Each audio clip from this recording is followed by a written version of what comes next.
الحمد لله رب العالمين والصلاة والسلام على سيد الأنبياء والمرسلين محمد وآله وأصحابه أجمعين. أما بعد، فقد قال الله تبارك وتعالى في القرآن المجيد: وأقيموا الصلاة وآتوا الزكاة. وقال النبي صلى الله عليه وسلم: بني الإسلام على 5: شهادة أن لا إله إلا الله محمد رسول الله صلى الله عليه وسلم، وإقام الصلاة وإيتاء الزكاة وحج البيت وصيام رمضان. میرے بھائیوں، اللہ تعالیٰ کا ہم پر بے حد احسان اور اس کا شکر ہے کہ اس نے ہمیں ایک مرتبہ پھر رمضان جیسی ایک عظیم نعمت سے نوازا ہے. اس پر ہمیں اللہ تعالیٰ کا بہت شکر ادا کرنا چاہیے، جتنا ہو سکے اتنا زیادہ. پھر بھی دن رات ہم اس کا شکر ادا کریں تب بھی اس کا شکر ادا مکمل کا محقق نہیں ہو سکتا، کیونکہ ہو سکتا تھا کہ ہماری موت رمضان کے ایک دن پہلے ہو جاتی اور ہمیں اچھی طرح سے عبادتیں کرنے کا موقع نہ ملتا اور ہم اس بابرکت اور عظیم مہینے سے محروم رہ جاتے. اللہ تعالیٰ کا ہمیں شکر ادا کرنا چاہیے. میرے بھائیو، میں نے آپ کے سامنے قرآن کریم کیا پڑھی گا: اقیموا الصلاۃ وآتوا الزکاۃ. اللہ نے کہا کہ نماز قائم کرو اور زکات دو. نماز قائم کرو، نماز. اور حدیث آپ کے سامنے پڑھی: بنی الاسلام علی 5. اسلام کی بنیاد 5 چیزوں پر. اللہ تعالیٰ نے نماز پڑھنے کا حکم دیا. نماز پڑھنے کا قرآن کریم میں ایک مرتبہ حکم نہیں دیا، کئی جگہوں پر اللہ تبارک و تعالیٰ نے نماز کے متعلق فرمایا: اقیموا الصلاۃ. کبھی زکات کے ساتھ، کبھی روزوں کے ساتھ، کبھی منفرد، کبھی 5 نمازوں کا ایک ساتھ ذکر، کبھی 2 کا، 1 کا، الگ الگ. یعنی کئی جگہوں پر اللہ تعالیٰ نماز پڑھنے کا حکم دیا. پتہ ہے نماز یعنی فرض ہے.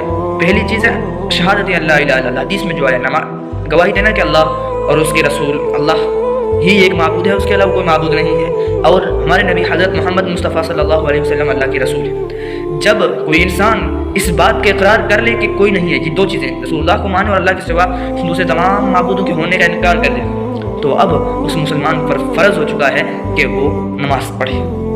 ان 2 چیزوں کے بعد نماز ہے. یہ ایک ہی ہو، یعنی گواہی دینا، گواہی اللہ کی اور رسول اللہ کی، ایک ہی چیز ہے. اب اس کے بعد نماز فرض ہوتی ہے. بندہ اس بات کا اقرار کر لے تو اس کے بعد اللہ تعالیٰ کے احکام لاگو ہو جاتے ہیں.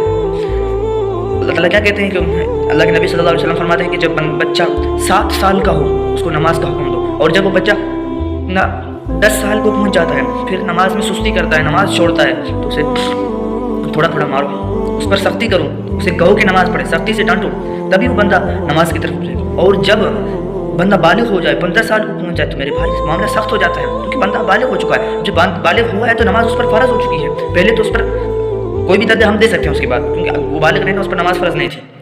تو والدین سے کہا کہ 7 سال کا ہو تو ترغیب دو، 10 سال کو پہنچے تو اسے تھوڑی سختی کرو تاکہ بندے کی عادت بن جائے، تاکہ بالغ ہونے کے بعد وہ چھوڑے نہ، کیونکہ معاملہ اس کے بعد سخت ہو جاتا ہے. اللہ کے نبی صلی اللہ علیہ وسلم فرماتے ہیں ہمارے اور ان کے درمیان ایک ہی چیز کا فرق ہے، ایک ہی چیز اڑ جاتی ہے، اگر وہ نہیں ہے تو ہم بھی ان جیسے. ان کا مطلب یہ کہ یعنی کافروں کے درمیان اور ہم مسلمانوں کے درمیان ایک ہی چیز ہے. اللہ کے نبی فرماتے ہیں العہد الذی بیننا وبینہم الصلاۃ.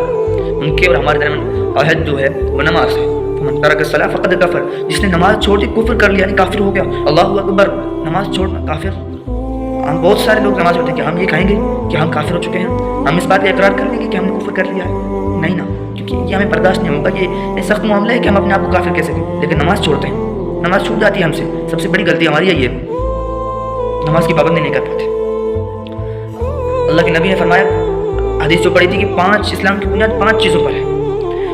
پہلی گواہی بتائی، پھر نماز، دوسری نماز پر نمبر پر نماز ہے. پہلی چیز کا تو ہم سب اقرار کرتے ہیں، گواہی دیتے ہیں، لیکن دوسری چیز کا ہم اقرار نہیں کرتے. اور جب کسی بھی چیز کا، کسی بھی عمارت کا، جگہ کا ستون گر جائے، عمارت گر جائے، پوری بنیاد گر جائے، جب بنیاد باقی نہ رہے تو ہم یہ تصور کر سکتے ہیں کہ وہ عمارت جیسی ہونی چاہیے، جیسی رہنی چاہیے ویسی باقی رہے گی؟ کبھی نہیں کر سکتے.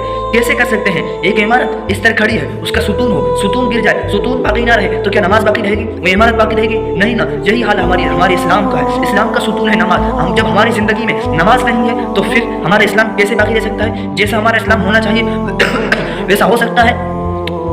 تصور کریں، ایک عمارت ہے جس کے 5 ستون ہیں، 5 ستون ہیں، 5 ویسے کے ویسے مضبوط ہیں، ویسے کے ویسے کھڑے ہیں، تو عمارت مکمل مضبوط رہے گی جیسی ہونی چاہیے، اس عمارت کو ہونی چاہیے. لیکن اگر نماز وہ ان میں سے ایک ستون کو گرا دے، بڑا اہم ستون ہے، اس کو گرا دے، تو کیا وہ عمارت ویسی کی ویسی رہ سکتی ہے؟